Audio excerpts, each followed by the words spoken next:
There's no doubt about it. In the oil and gas industry, there's always someone or some company that shakes things up. We're going to talk about that and much more on this episode of The Crude Truth.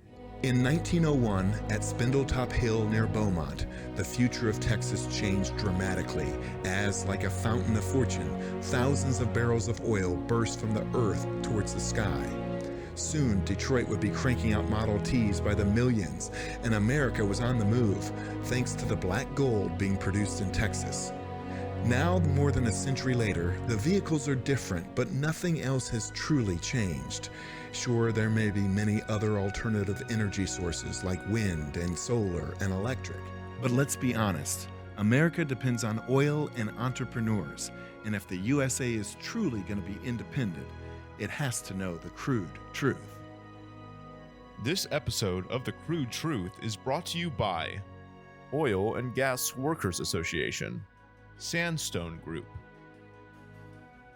Air Compressor Solutions, Basin Fluids, and the Fuel Pros. Well, good afternoon, good morning, good evening. Thank you as always for listening, whatever time of the day it is. And be sure to like and subscribe this show. And please follow us on YouTube and thecrudetruth.com. Today, I've got got a group of great guests today coming once again from Midland. So I want to thank everybody from the Midland, Odessa area that's watching these episodes of The Crude Truth. We all know that, hey, that's where the oil and gas is here in Texas right now. And for actually the last part of 100 years. Of course, we do have East Texas and, of course, South Texas and where I like to produce in North Texas. But my guests today, I'm just so excited. They came into town and they have actually been so busy that I can't believe I even got them to come into studio. Today, my guests are Atta Gurl with their president and CEO, Shar Worley. Shar, how are you? I'm good. How are you? Oh my gosh, I'm doing real well. It's we're halfway through the week here, so just been real busy, and I know you guys have been super busy. Super busy, yes, sir. And well, thank you so much for coming on and coming into town. I think y'all had a lot of other things going and meetings set, so I'm just glad that y'all had a minute to come by because y'all have been full today, as y'all were telling me in here in the pre-meeting that y'all have just been going all day today. Y'all got in town I don't know, a day or two ago, and y'all have just been meeting with people and talking, and that's awesome. And I think that really kind of even just is the tip of the iceberg, Char, of what you've been doing. You have really been blowing up right now on social media, from TikTok to LinkedIn, I think even Twitter, that people are wanting to know what the heck is going on at Atta Gurl. And I know you brought a couple of your employees with you. They are employees, right? Yes. Yeah. Yes, sir. And so let's, Shar, how are you? I'm good. We're busy. We were out at the Ranger Stadium earlier today. Shell Energy Resources is putting on an oil field tailgate. Oh, wow. Tomorrow. So there's about 300 oil and gas service providers, customers, you name it. We're going to be out there getting to know, shake hands, boots on the ground. I'm sure answering questions just like you asked. What are we doing out here? Well, I mean, what are you guys up to? I mean, Atta Gurl, you see on social media that you guys are almost trying to hit every niche from, upstream to midstream to downstream, and that you've got a specialty person in each deal. But what are y'all doing? Like, let's talk about that. Yes. What is it that y'all do? So I want to kind of correct an assumption about us. We are not third-party consultants. So typically in the oil and gas industry, if you were to hire a completions consultant, they would work for a third-party consulting company. Yeah. We are not that. Okay. We are consultants that get hired by service providers as their sales rep. So yes, we do have sales reps in each niche, but we're also building out teams in each niche. So for example, if I was going to come to you as a production superintendent and say I was just selling flowback. Yeah. Well, in this conversation, you don't need flowback, but maybe you need chemicals. But you don't have what I have with flowback, but I have everything else you need because I go to you, I get your takeoff, and I come in prepared. And so how I like to talk about it to the girls when I'm hiring new people is they have toolboxes. And I know guys don't like to be called tools, but for a visual example, if I was a single housewife, for example, and I called a repairman to come fix my washing machine because I don't know how to do that, and my dad's busy. He's a farmer. He does not want to take care of me anymore. But the point is he may have a drill and some little wire tinkery thing to restart it, hook it together, wire it, tape it up, whatever. That's what I called him for, right? Right. So you think of that tool as a flowback company to what you need. But then I ask him, hey, you don't happen to have a hammer, do you? Because if you have a hammer, do you mind hanging up that TV stand for me? Oh, And he says, well, yeah, I got one. Sure, no problem. Hey, while you're here, do you happen to have a saw? Because see that wind last night tore down that tree branch, and it's me and my 4-year-old, and if he runs outside to play and that thing falls on him, he's going to die. But you don't want me with a saw. Okay. Right? So these are, I'm coming in, he has everything I need, whether I need it at the moment or not. But if he comes prepared, like we do, Okay. prepared, Yeah. whatever you need, I have it. And if I have what you need when you need it, I save you time, and I save you money, and I save you hassle. Okay. And so I have anything you could possibly need. Now, not yet, but I'm getting it there as fast as I possibly can. I gotcha. But the idea is to make things streamlined, efficient, save you money, make more money. My reps can sell more things. They make more money. Okay. So it's almost like, it's all everything's in a bag or in the toolbox. It's like, hey, I'm going to need somebody to, lay all everything down for a flowback, because that's usually a different group. Then you have a group that actually comes and does all the flowback work of watching it and making sure. And then you got a team that then comes in and breaks down all the iron. You got somebody that sets up the iron. You got somebody that breaks down the iron. And You so got that's water trucks. You got all these moving parts. yes. Yeah. You got the water trucks, you got the sand trucks. People are moving in and out. You got the production trucks. In the beginning, you're hauling oil out, left and right. And so that would be one asset that you guys can provide. It's like, hey, I can do all this. So then you're working for a service company. You're hired by them. Yes. And then you go to a drilling company out there, and it's like, hey, I can be basically your one-stop shop for everything that you need through you guys. Right. Yeah. Okay. So how it works is if you think about a swinging door, like a saloon door, it goes both ways, right? A regular door opens and shuts, but ours go both ways, all the way this way, all the way this way. So that's why I call them vendor clients, because if you think of back in my real estate days, you get paid by your client. So the person that lists the house is my client. Okay. My fiduciary duties are to them, but I could sell all these people that come in and look at the house, I can still work the transaction. They're just my customer, my customer champion. So we call them customer champions because if you're someone that I've built a relationship with over 20 years, 10 years, 5 years, whatever, and I do a good job no matter where I go, you know that I work hard. I work smart. I'm honest. I'm fair. I have integrity. So whatever I'm selling, you're all about it. But you also know, being on the operator side of things, that you don't just get rid of service companies per person, right? If they're doing a good job, fine. Fine. They're doing a good job. But what happens is a lot of times is when your sales rep goes, that's who your relationship was with. And so a lot of times people think that it's going to keep going when your relationship person goes away. And it does for a little bit until there's a problem. Yeah. Okay. When there's a problem, who do you call? Your sales rep. Right. And if they're not there, what happens? You just run them off. Yeah.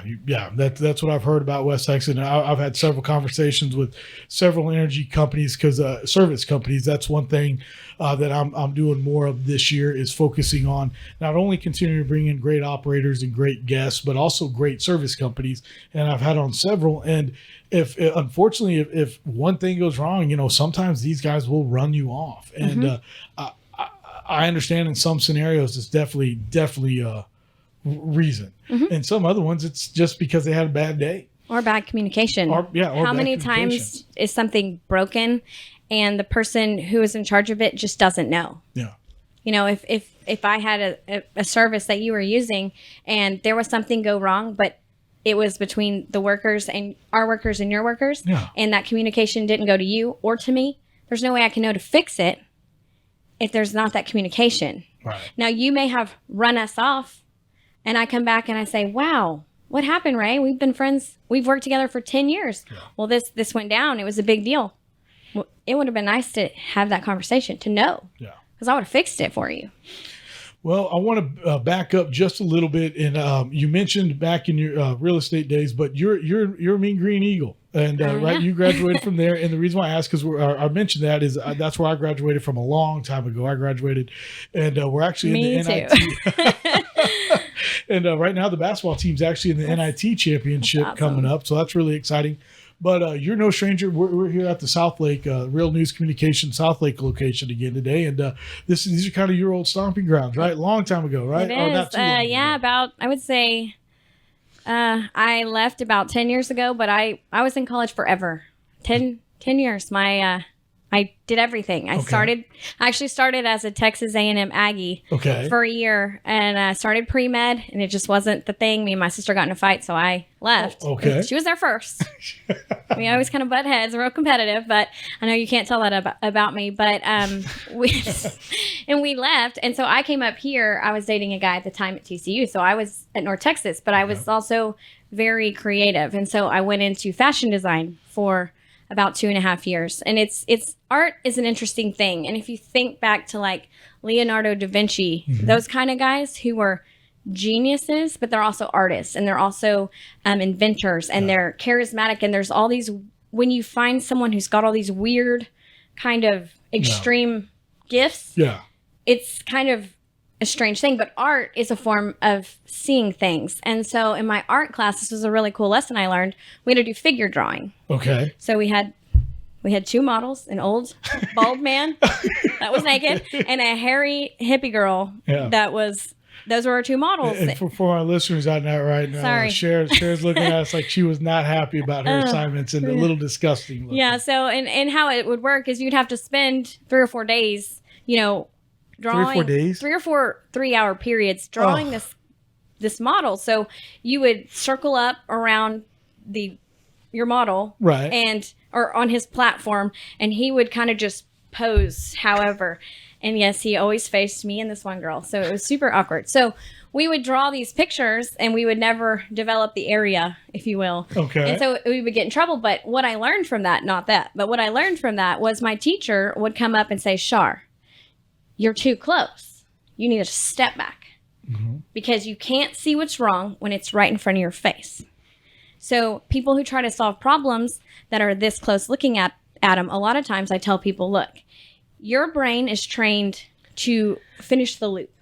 If you ever, I did this to a Chevron guy and it blew his mind, but I drew a circle of dots and just dots. And I said, connect these.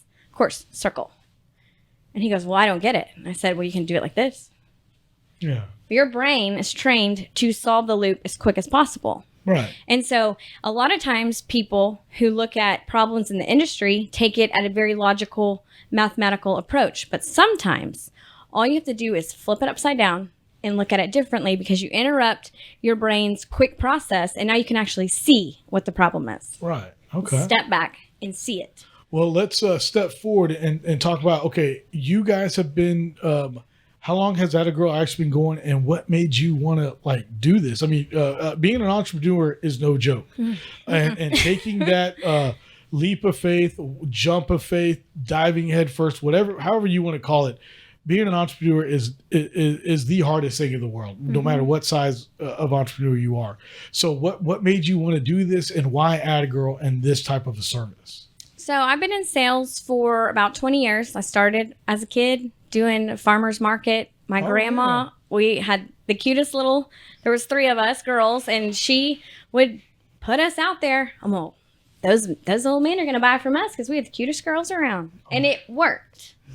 Silly tactic from my grandma to sell vegetables. But she also taught me to get out in there and bring them in. Interrupt the flow like you think of water. You stick your hand in it, what happens? It comes over to you. Right. So your job is to interrupt the flow and bring them in, right? And so little things that I've learned along my lifetime got me to where I'm at now. But I did Miller Lite.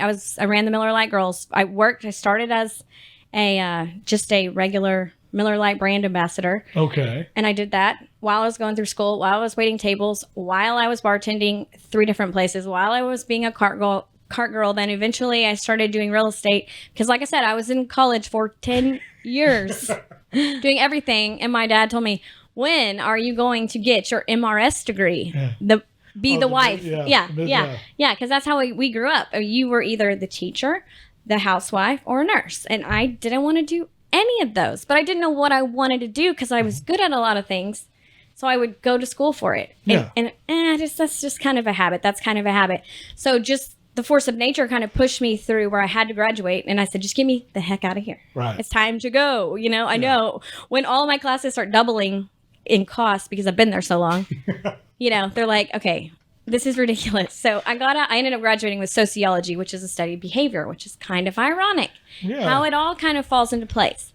But my life led me to where I was at because I worked for a lot of people that I thought did things hard and kind of inefficient and almost backwards. You did this thing that took 20 steps, but I think you could have done it in 2.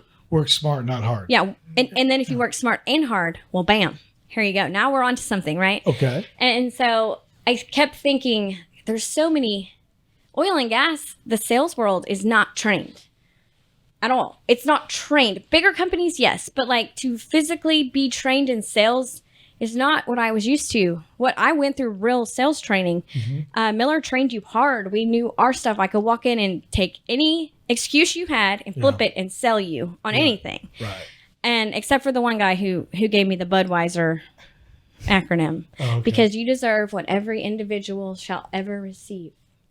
And I will never forget that because I didn't know what to say to that. Yeah. But the point is you learn to take rejections and flip them and how to solve the problem. Make lemonade. Yes. So I worked for all these different kind of companies and I started learning, well, that's a good idea. Well, that's a good idea. Well, that's a good idea.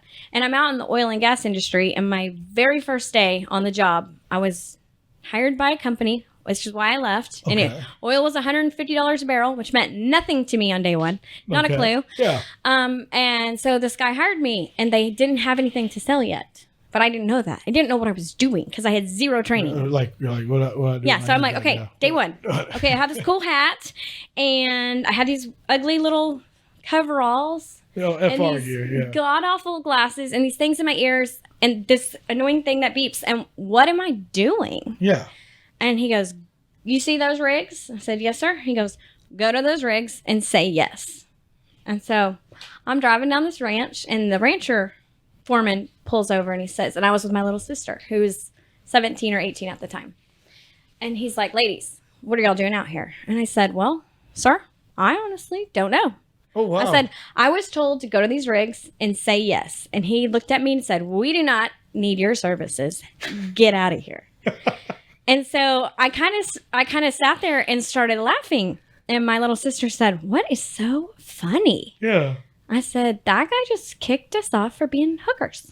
Yeah. Like, oh my God, what kind of business am I in? Right. Where that is even assumed. Dang. And so from that moment, day one, I decided, okay, that is not going to be me, ever. Okay. I will learn. I will figure out what I'm doing and I will understand it until I can just react with it. And so that was my plan is to, yes, it's a life I know. Sales is a life I know. Ladies in a man's world is a life I know. Miller Lite, bartending, Harley girl, Dodge Hemi girl. I did it all. Well, yeah, it sounds like a little Dodge, Harley. I mean, there you go. I did them all. So it's like, okay, we can do this, but we're going to be smart. And we're going to know what we're doing. And we're going to have a strategy and a plan. Okay. And so I got to the point where every time I got hired by an oil company, it was when it was down. So I never got to walk in at $150 a barrel and make that fat money, ever.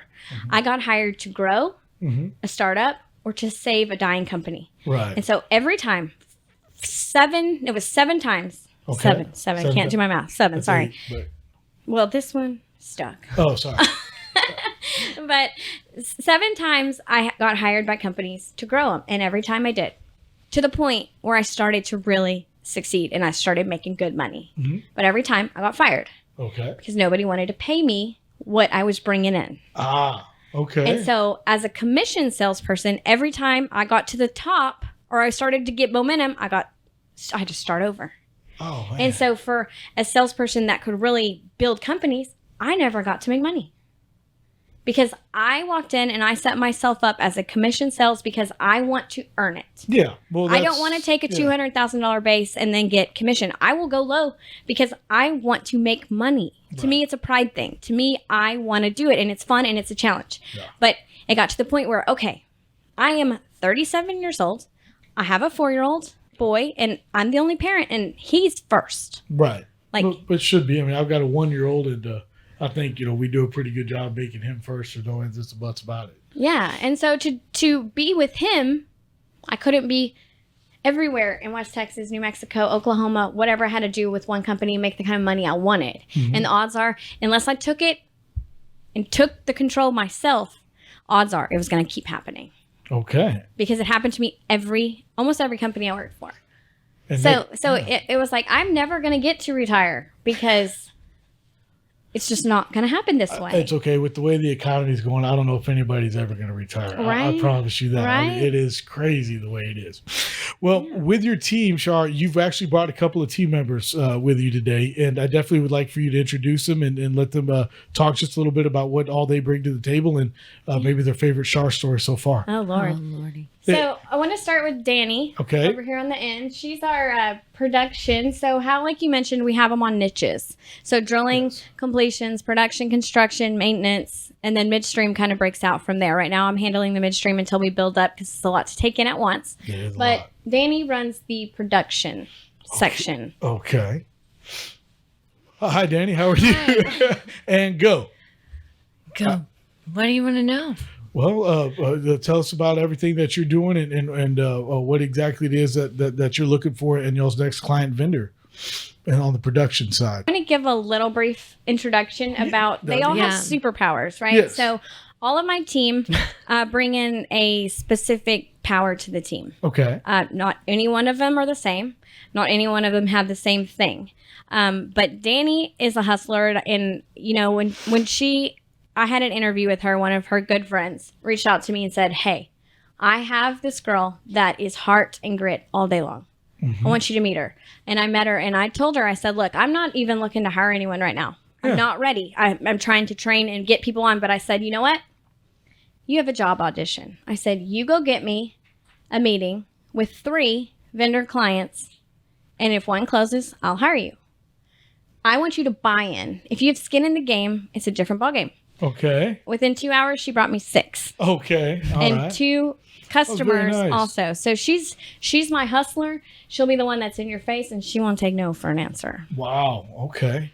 Well, Dan, I guess way to go on that. I mean, 6 meetings in 2 hours. I can't imagine doing something like that. I mean, being put on the spot like that. That's a little rough.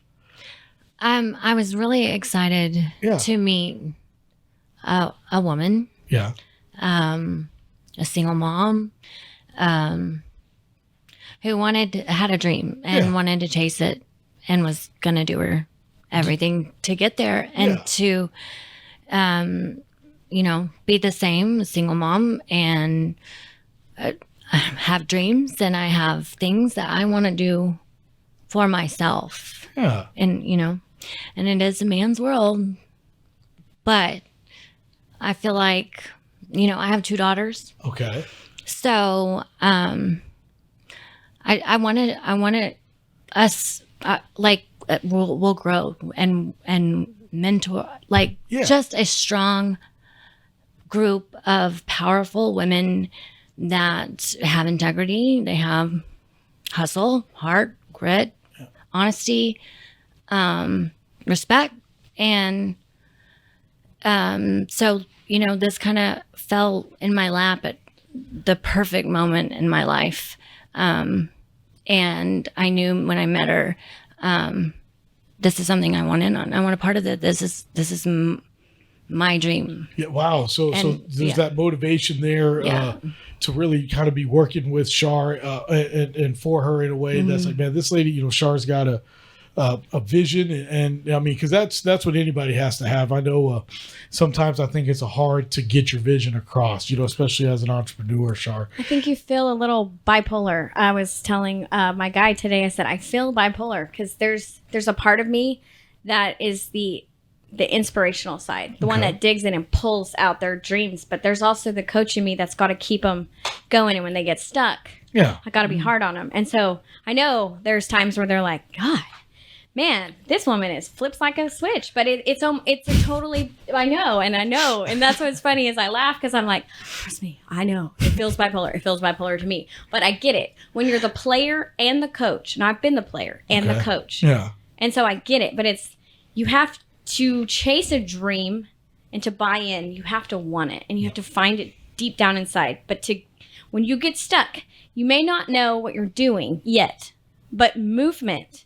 The other day we were stuck, and I put some pressure on them, and they colluded behind me as a team, and they were asking each other for help.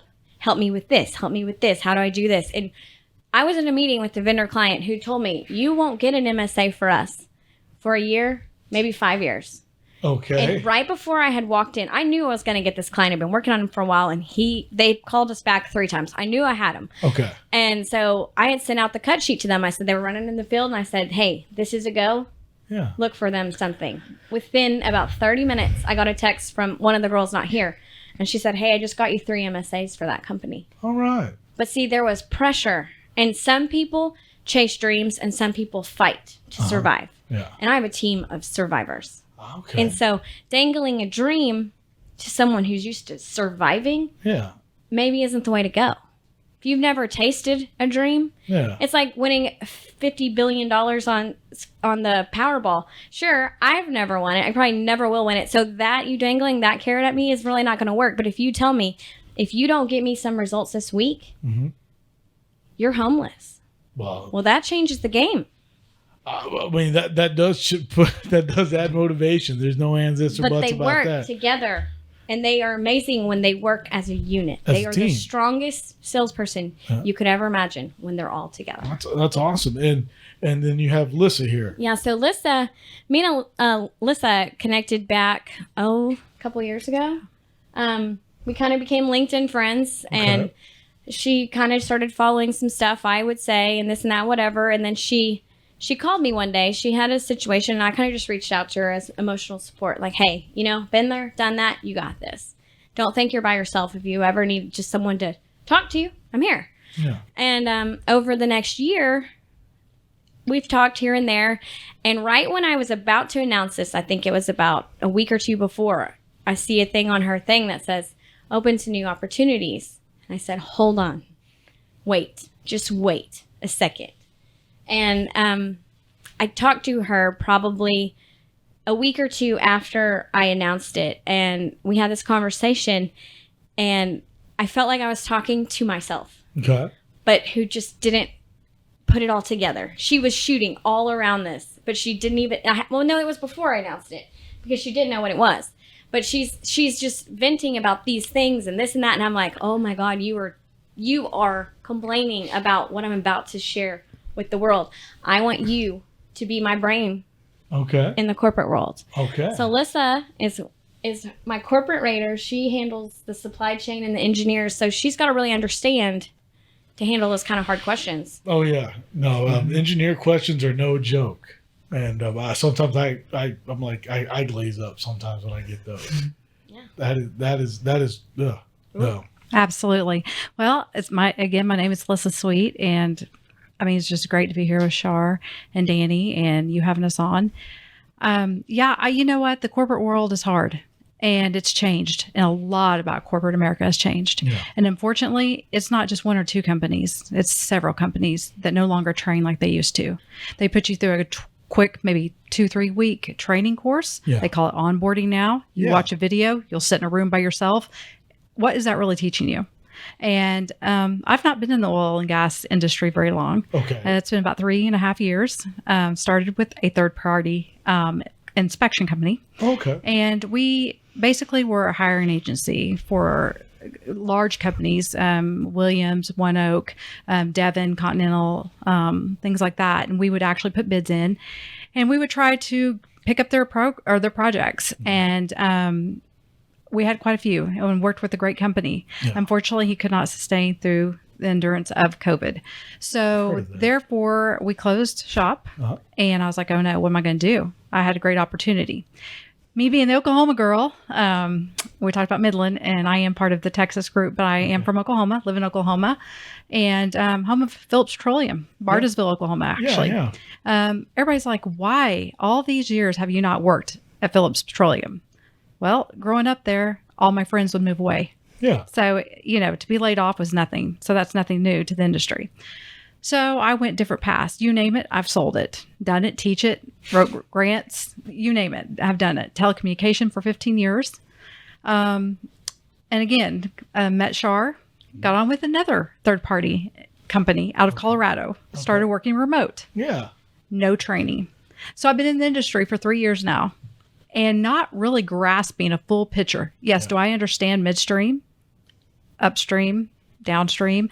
Now, of course, utilities, we're really going towards the natural gas, liquid gas. Yes. But do I understand what piece do I fit into this picture? What do I want to do?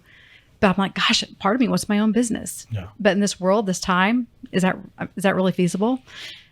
Shar and I started talking, and we were talking and talking.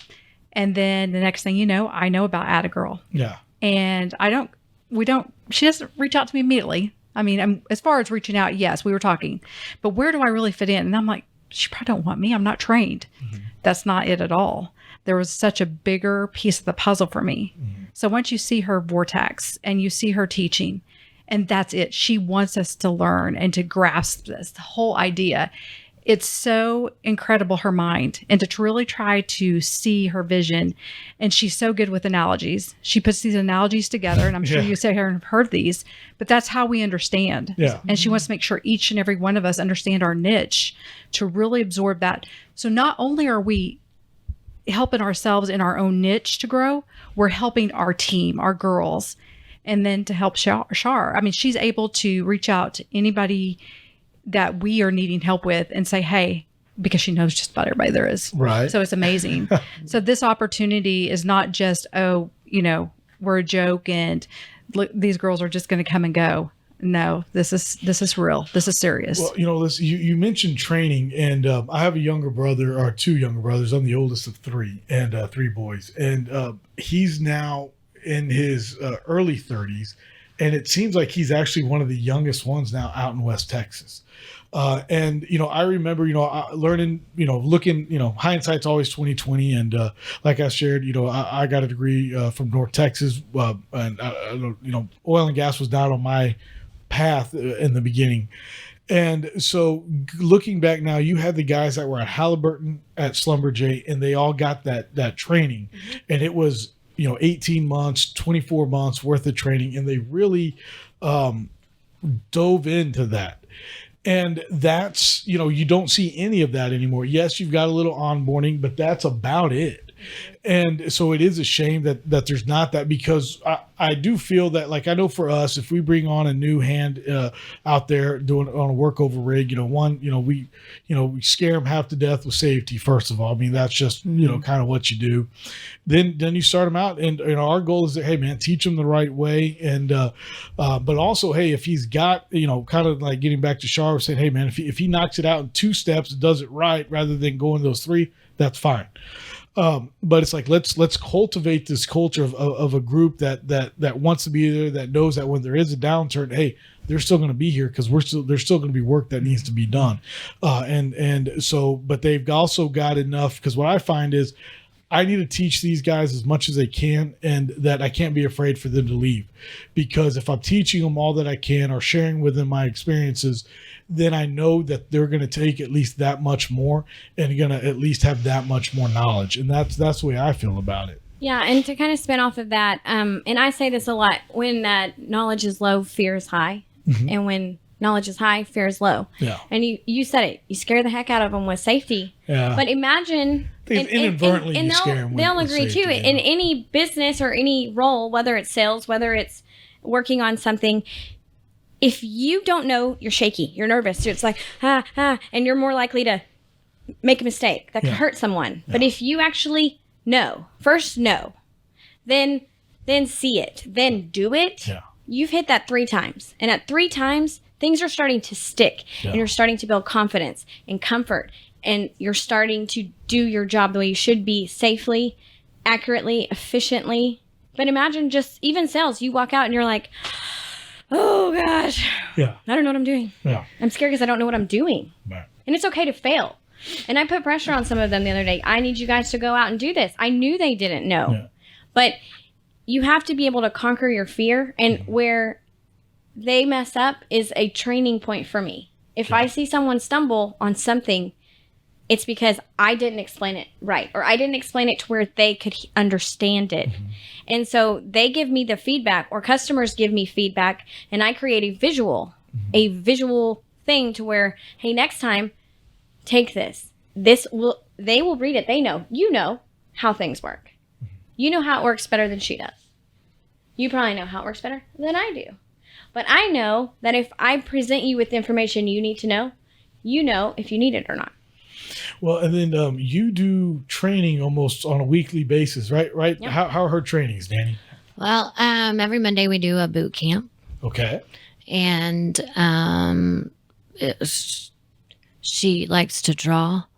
Well, good. Well, obviously, but She's not great at it. It's like mad scientist drawing. You give her a marker and a piece of paper or a board, and does she do better than a stick figure, or are we at no, stick figure? stick letter? figure all the way. That's okay. That's okay. But you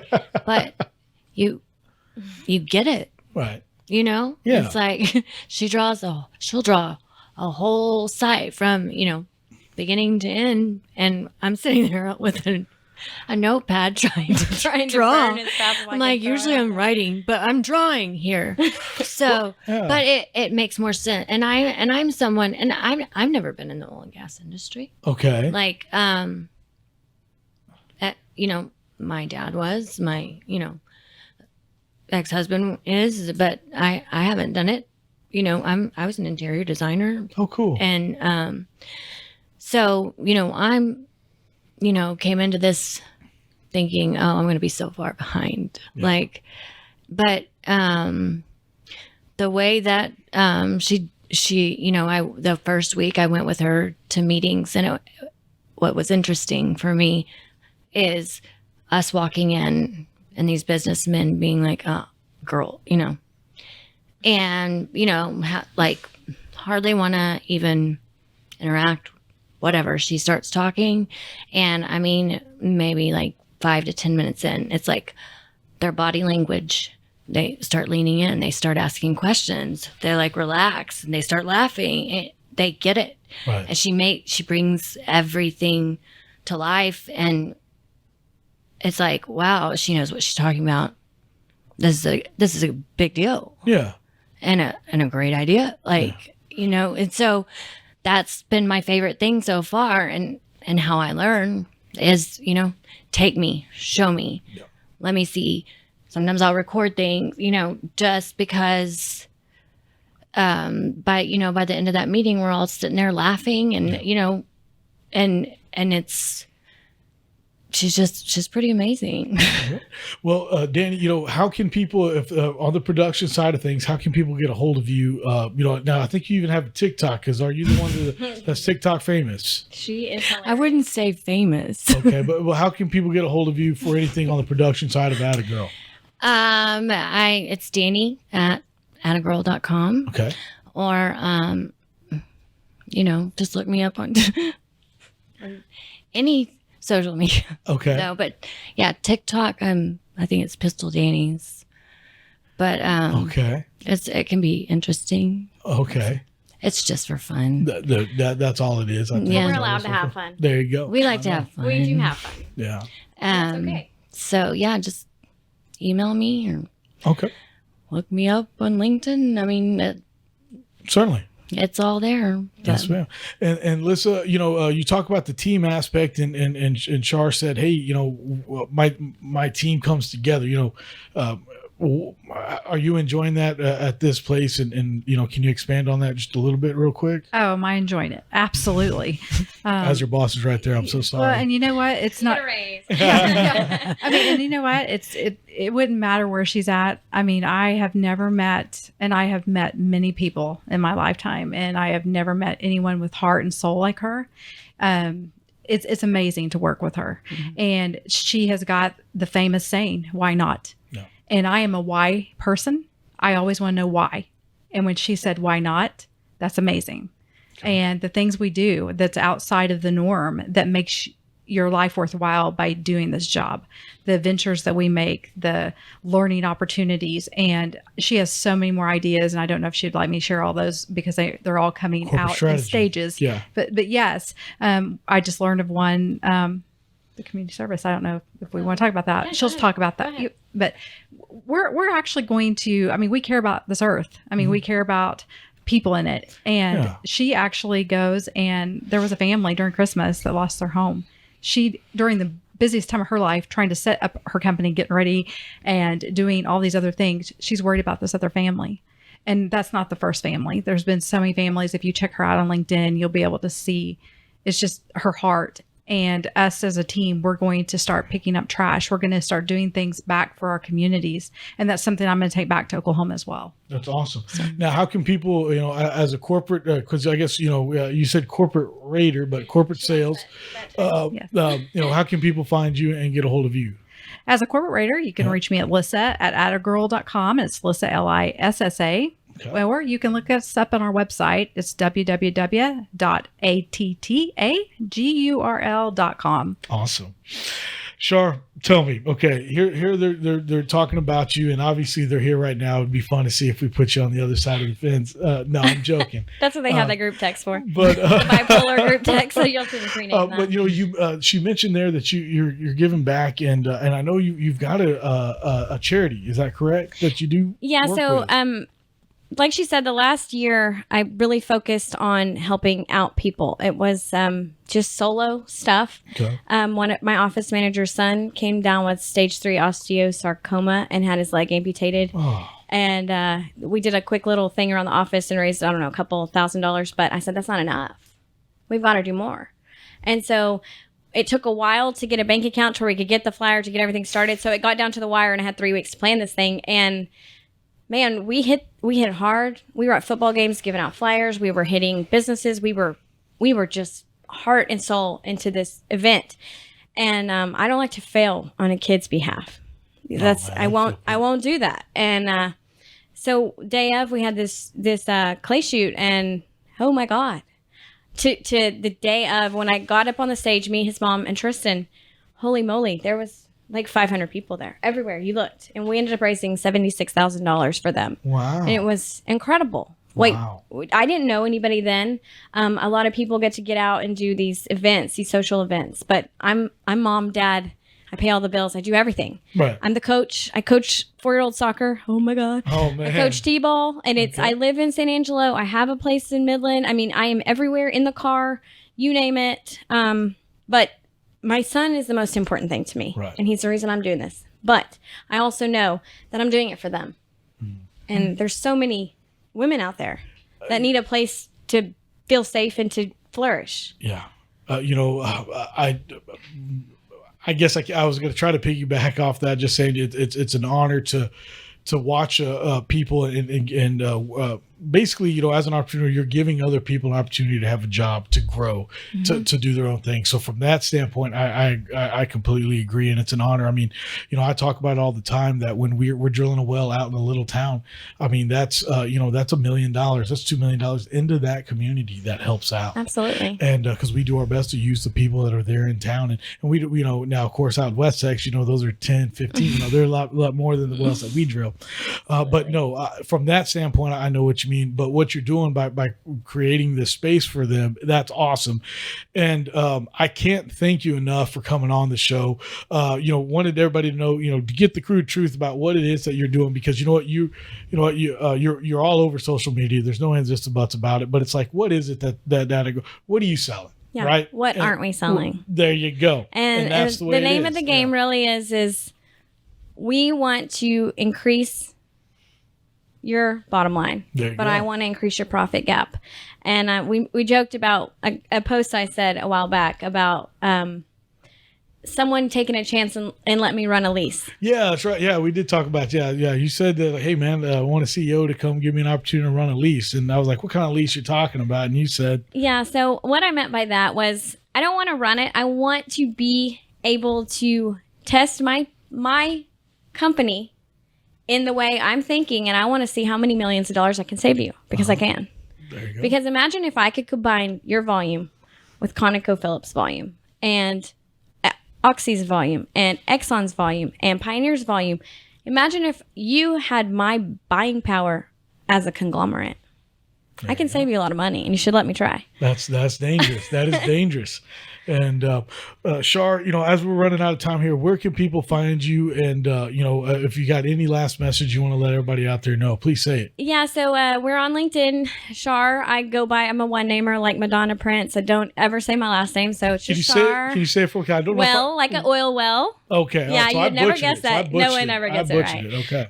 Shar at attagurl.com. My information's everywhere, but I do want to kind of leave with a event that we have coming up right before 4th of July. It's going to be called Let Freedom Ring. We are doing a gala in West Texas that's going to benefit veterans. It's a Home of the Brave Foundation, and it works on veterans suicide and veterans rehousing when they come back.